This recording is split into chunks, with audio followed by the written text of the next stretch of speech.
Hello friends, എല്ലാവർക്കും പൗത്രസിരിയൻ്റെ promo വീഡിയോയിലോട്ട് സ്വാഗതം. അപ്പോൾ ഇന്നത്തെ എപ്പിസോഡ് തുടങ്ങുന്ന അവർ തീർത്ഥാടന യാത്ര തുടങ്ങിക്കൊണ്ടേയിരിക്കുകയാണ്. അതായത് മാഷും കുടുംബവും ഒരു തീർത്ഥാടന യാത്രയിലാണ്. അപ്പോൾ അവർ ശുചീന്ദ്രത്ത് വന്നെത്തിയിരിക്കുകയാണ്. അപ്പോൾ എല്ലാവരും തൊഴാനായിട്ടൊക്കെ പോവുകയാണ്. അപ്പോൾ മാഷ് വിക്രമിനോട് പറയണം, വിക്രം നീ ഇവിടെ നിൽക്കുക, എനിക്ക് കുറച്ച് കാര്യങ്ങൾ നിന്നോട് ചോദിക്കാനുണ്ടെന്ന് പറയുകയാണ്. അങ്ങനെ മാഷും വിക്രമും കൂടെ മാറി നിന്ന് കാര്യങ്ങളൊക്കെ സംസാരിക്കുകയാണ്. അപ്പോൾ ഇത് കേട്ട് നന്ദിനിക്ക് എന്തോ ഒരു പന്തികേട് തോന്നുന്നു. നന്ദിനി മറഞ്ഞു നിന്ന് ഇവർ പറയുന്നതൊക്കെ കേട്ടുകൊണ്ട് നിൽക്കുകയാണ്. അപ്പോൾ മാഷ് പല പല കാര്യങ്ങൾ പറയുകയാണ്. അപ്പോൾ എൻ്റെ മനസ്സിലിപ്പോൾ എന്തോ ഒരു ചിന്ത വന്നുകൊണ്ടിരിക്കുന്നു. വിക്രമ, നീയാണോ അന്ന് ആ കുറ്റം ചെയ്തത് എന്നൊക്കെ ചോദിക്കുകയാണ്. അപ്പോൾ നീ ശരിക്കും അന്ന് കുറ്റം ചെയ്തിട്ടാണോ ജയിലിൽ പോയതെന്ന് ചോദിക്കുകയാണ്. അപ്പോൾ നീ എന്നോട് എന്തായാലും സത്യം പറഞ്ഞേ പറ്റൂ. ഈ ക്ഷേത്ര പരിസരത്ത് വെച്ച് ഞാൻ ചോദിക്കുകയാണ്, നീ എന്നോട് സത്യം പറയും. ഇനി ആ സത്യം അറിയാതെ പോയാൽ മരണപ്പെട്ടാൽ പോലും എനിക്ക് മോക്ഷം കിട്ടില്ല എന്നൊക്കെ മാഷ് പറയുകയാണ്. അവസാനം വിക്രമിന് ആ സത്യം പറയേണ്ടി വരികയാണ്. അപ്പോൾ ഞാൻ ചെയ്തതല്ല തെറ്റ്, ഞാൻ ചെയ്യാത്ത തെറ്റിനാണ് ഞാൻ ജയിലിൽ കിടന്നത്. അന്ന് അച്ഛൻ്റെ ജീവിതത്തിലൊരു സുപ്രധാനമായൊരു ദിവസമായിരുന്നു അന്ന് അച്ഛൻ്റെ ബാഗിൽ മയക്കുമരുന്ന് വെച്ച് അച്ഛൻ ജയിലിൽ പോയിരുന്നെങ്കിൽ അച്ഛൻ്റെ ഇത്രയും നാളെ കെട്ടിപ്പടുത്ത ജീവിതം തന്നെ നശിച്ചു പോകുമായിരുന്നു. അതുകൊണ്ട് ഞാൻ കുറ്റം സ്വയം ഏറ്റെടുത്തതാണെന്ന് പറയണം. അപ്പോൾ ഇത് കേട്ട് മാഷ് ചങ്ക് പിടഞ്ഞു പോവുകയാണ്. അപ്പോൾ പിന്നെ ആരാണ് തെറ്റ് ചെയ്തതെന്ന് ചോദിക്കുകയാണ്. അത് മാത്രം അച്ഛൻ എന്നോട് ചോദിക്കരുത്, അത് ഞാൻ ഒരിക്കലും പറയില്ലെന്ന് വിക്രം പറയുകയാണ്. താൻ എത്ര വലിയ പാപമാണ് ചെയ്തതെന്ന് മാഷ് ഓർക്കുകയാണ്. എന്നിട്ട് വിക്രമിനെ കെട്ടിപ്പിടിച്ച് കരയുകയാണ്. മോനെ, എനിക്ക് തെറ്റ് പറ്റിപ്പോയി, നീ എന്നോട് ക്ഷമിക്കുന്നൊക്കെ അലമുറയിട്ട് കരഞ്ഞ് പറയുകയാണ്. അച്ഛാ, അതൊന്നും കുഴപ്പമില്ല, കഴിഞ്ഞ കാര്യങ്ങൾ കഴിഞ്ഞില്ല, ഇനി അതിനെപ്പറ്റിയൊന്നും നമ്മൾ ഓർത്ത് ഓരോന്ന് ഉണ്ടാക്കണ്ട എന്നൊക്കെ പറയുകയാണ്. അച്ഛൻ സമാധാനമായിട്ട് ഇരിക്കുന്നൊക്കെ പറയുകയാണ്. ഞാൻ എങ്ങനെ സമാധാനമായിട്ട് ഇരിക്കാനാണ് വിക്രം, നിൻ്റെ ജീവിതമല്ലേ പോയത്, 7 വർഷമല്ലേ നീ ജയിലിൽ കിടന്ന്, അതിന് ശേഷമുള്ള നിൻ്റെ ജീവിതം എല്ലാം നശിച്ചില്ല, എല്ലാത്തിനും കാരണം ഞാനല്ലേ എന്നൊക്കെ പറഞ്ഞ് മാഷ് വളരെയധികം വിഷമിക്കണം. അപ്പോൾ അച്ഛൻ അതൊന്നും ഓർത്ത് വിഷമിക്കേണ്ട, എല്ലാം കഴിഞ്ഞില്ലേ, ഇനി സമാധാനമായിട്ടിരിക്കുന്നൊക്കെ പറഞ്ഞിട്ട് ആശ്വസിപ്പിച്ചിട്ട് വിക്രം അവിടെ നിന്ന് പോവുകയാണ്. ഇതൊക്കെ കേട്ട് മനസ്സിലാക്കിയ നന്ദിനി വേഗം തന്നെ വിനായകൻ്റെ അടുത്തേക്ക് വരുന്നു. അപ്പോൾ വിനായകട്ട്, നിങ്ങൾ അറിഞ്ഞു, അവിടെ അച്ഛനും വിക്രമമായിട്ട് നിന്ന് സംസാരിച്ചുകൊണ്ടൊക്കെ ഇരിക്കുകയാണ്. അപ്പോൾ ഞാൻ അതെല്ലാം ശ്രദ്ധിച്ചു. അപ്പോൾ അവരെന്താണ് സംസാരിച്ചതെന്ന് ചോദിക്കുകയാണ്. അത് അവൻ ഇത്രയും നാൾ ജയിലിൽ കിടന്ന് ശിക്ഷയൊക്കെ ഏറ്റുവാങ്ങിയല്ല, ആ കുറ്റമൊന്നും അവനല്ല ചെയ്തതെന്നാണ് പറയുന്നത്. അപ്പോൾ ഇത് കേൾക്കുമ്പോൾ വിനായകൻ ഞെട്ടുകയാണ്. നിങ്ങളെന്താ അത് പറഞ്ഞപ്പോൾ ഞെട്ടിയത്, എന്തോ ഇതിലുണ്ടെന്നൊക്കെ പറയണം. എന്ത്, നീ വെറുതെ അനാവശ്യമൊന്നും ചിന്തിച്ച് കൂട്ടില്ല നന്ദിനി എന്നൊക്കെ പറഞ്ഞ് വിനായകൻ നന്ദിനിയെ വഴക്ക് പറയുകയാണ്.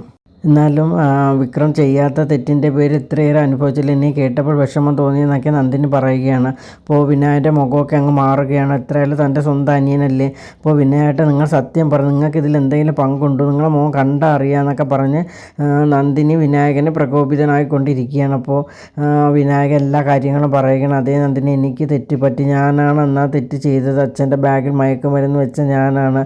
അപ്പോൾ എനിക്ക് കുറച്ച് പൈസയ്ക്ക് ആവശ്യമുണ്ടായിരുന്നു, കുറച്ച് കടങ്ങളൊക്കെ ആയി, ഇപ്പോൾ അതിൻ്റെ പേരിൽ ഞാൻ ചെയ്തതാണെന്നൊക്കെ പറയുകയാണ്. അപ്പോൾ നന്ദിനിക്ക് ദേഷ്യം വരിക. നിങ്ങൾ എന്താണ് മനുഷ്യ ചെയ്തത്, നിങ്ങൾ സ്വന്തം വീട്ടുകാരല്ലേ ചതിച്ചത്, ഇനി എന്നെ ചതിക്കില്ലെന്ന് ആര് കൊണ്ടു, നിങ്ങൾ ദുഷ്ടനാണെന്നൊക്കെ പറയുകയാണ്. ഇത് കോവിൽ നട ആയിപ്പോയില്ലേ, നിങ്ങളെ കവാലടിച്ച് ഞാൻ പൊട്ടിച്ചനെന്നൊക്കെ നന്ദിനി പറയുകയാണ്. നന്ദിനി, നീ എന്നോട് ക്ഷമിക്കൂ, ഈ ഒരൊറ്റ പ്രാവശ്യത്തെ ക്ഷമിക്കും, ഞാൻ നിന്നോട് ഒരു കുറ്റവും ചെയ്തിട്ടില്ലല്ലോ എന്നൊക്കെ പറഞ്ഞ് കാല് പിടിക്കുകയാണ് വിനായകൻ. ഞാൻ വേദയോട് അല്പസ്വല്പം അസൂയും കുശുമ്പൊക്കെ കാണിക്കുമെങ്കിലും ഞാൻ ഇത്രയും നാണം കെട്ട പരിപാടിക്കൊന്നും പോകാറില്ല, ഇത് വല്ലാത്ത ചതിയായിപ്പോയി, സ്വന്തം സഹോദരൻ അച്ഛനും അമ്മയൊക്കെ അല്ലേ വിനായകട്ട്, നിങ്ങൾക്ക് എങ്ങനെ തോന്നിയെന്നൊക്കെ പറയുകയാണ്.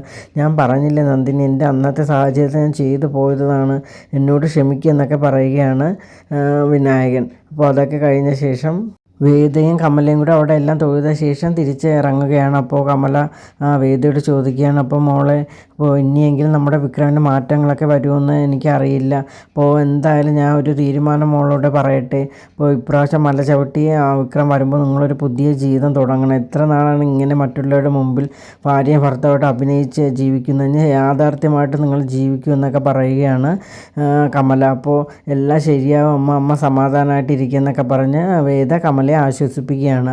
അപ്പോൾ ആ സമയത്ത് നന്ദിനി ഓടിക്കൊണ്ട് വരികയാണ്.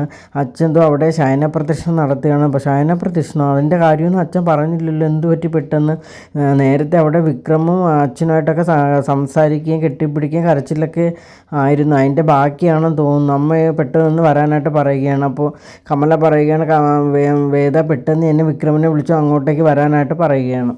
അവിടെ ചെല്ലുമ്പോൾ മാഷ് ശയന പ്രദർശനം നടത്തിക്കൊണ്ടിരിക്കുകയാണ്. അപ്പോൾ കമലയും നന്ദിനി എല്ലാവരും കൂടെ ഓടിപ്പോവുകയാണ്. അപ്പോൾ ആ സമയത്ത് വിനായകൻ അവിടെ ഉണ്ടായിരുന്നു. അപ്പോൾ വിനായകൻ മാഷിന് വേണ്ടിയിട്ടുള്ള സഹായങ്ങളൊക്കെ ചെയ്യുകയാണ്. അങ്ങനെ ഫുള്ള് ശയന പ്രദർശനം നടത്തി വരികയാണ്. അപ്പോൾ ആ സമയത്ത് വേദയും വിക്രമും അവിടേക്ക് എത്തുകയാണ്. അപ്പോൾ ശയന പ്രദർശനം എല്ലാം കഴിഞ്ഞ ശേഷം മാഷ് എണീറ്റ് വിക്രമിൻ്റെ കെട്ടിപ്പിടിക്കുകയാണ്. എന്നിട്ട് മുത്തമെല്ലാം കൊടുക്കുകയാണ്. വളരെയധികം വിഷമത്തോടെയാണ് ഇതൊക്കെ ചെയ്യുന്നത്. കാരണം താൻ വലിയ തെറ്റാണ് തൻ്റെ മകനോട് ചെയ്തിരിക്കുന്നത്. എത്ര ജന്മം ജനിച്ചാലും തീരാത്ത തെറ്റാണ് താൻ ചെയ്തിരിക്കുന്ന ബോധ്യം മാഷിനുണ്ട്. അപ്പോൾ അതിന് പരിഹാരമായിട്ടായിരിക്കും ഒരു പക്ഷേ ശയന പ്രദർശനമൊക്കെ ചെയ്തത്. അങ്ങനെ വിക്രമിനെ പിടിച്ചുകൊണ്ടിരിക്കുന്ന സമയത്ത് തന്നെ മാഷ് കുഴഞ്ഞു വീഴുകയാണ്. അങ്ങനെ എല്ലാവരും പേടിച്ച് പോവുകയാണ്. ഉടൻ തന്നെ എല്ലാവരും കൂടി ചേർന്ന് മാഷിനെ എത്രയും പെട്ടെന്ന് ഹോസ്പിറ്റലിൽ എത്തിക്കുകയാണ്. അപ്പോൾ ഹോസ്പിറ്റലിലത്തെ അവർ ചെക്കപ്പ് എല്ലാം കഴിഞ്ഞ ശേഷം BP കൂടിയതാണെന്ന് പറയുകയാണ്. വേറെ കുഴപ്പമൊന്നുമില്ല എന്ന് പറയുകയാണ്. അപ്പോൾ വിക്രമിനെ കാണാനായിട്ടുള്ള അനുമതിയൊക്കെ കൊടുക്കുകയാണ്. അപ്പോൾ വിക്രം കണ്ടിട്ട് തിരിച്ച് വരികയാണ്. അപ്പോൾ വേറെ കുഴപ്പമൊന്നുമില്ല, അമ്മ സമാധാനമായിട്ടിരിക്കുന്ന എല്ലാവരോടും പറയുകയാണ്. അപ്പോൾ ആ സമയത്ത് നേഴ്സ് വന്ന് പറയുകയാണ്, ഇവിടെ കമല എന്ന് പറയുന്ന ആരാണ്, അവർക്ക് ഒന്ന് കാണണമെന്ന് പറയുകയാണ് പേഷ്യൻറ്റിന്. അപ്പോൾ ഒന്ന് അകത്തേക്ക് വരാനായിട്ട് പറയുകയാണ്. അങ്ങനെ പെട്ടെന്ന് തന്നെ കമല അകത്തോട്ട് കയറി പോവുകയാണ്. അപ്പോൾ കമലയെ കണ്ടപാടെ തന്നെ മാഷ് വളരെയധികം വിഷമിക്കുകയാണ്. അപ്പോൾ മാഷ് എന്തിനാണ് ഇങ്ങനെ വിഷമിക്കുന്നത്, മാഷിന് ഇതൊന്നും പതിവില്ലാത്തില്ല, ഈ വയ്യാത്ത സമയത്ത് ഇതിൻ്റെയൊക്കെ ആവശ്യമുണ്ടോ എന്നൊക്കെ ചോദിക്കുകയാണ്.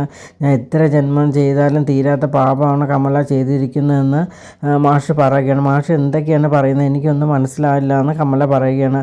അതേ കമല, നമ്മുടെ വിക്രം ഒരു തെറ്റ് ചെയ്തിട്ടില്ല.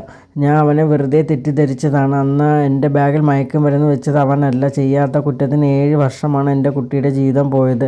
അത് കഴിഞ്ഞിട്ടുള്ള അവൻ്റെ ജീവിതം നശിച്ചിരിക്കുകയാണെന്നൊക്കെ മാഷ് പറയുകയാണ്. ഇതൊക്കെ കേൾക്കുമ്പോൾ കമലയും വാവിട്ട് കരയുകയാണ്. അയ്യോ മാഷേ, നമ്മൾ ഇത്രയും നാൾ അവനെ തെറ്റിദ്ധരിച്ച് ഇങ്ങനത്തെ ഒരു ജീവിതമായി പോയല്ലോ എന്നൊക്കെ പറഞ്ഞ് വളരെയധികം വിഷമിക്കുകയാണ്.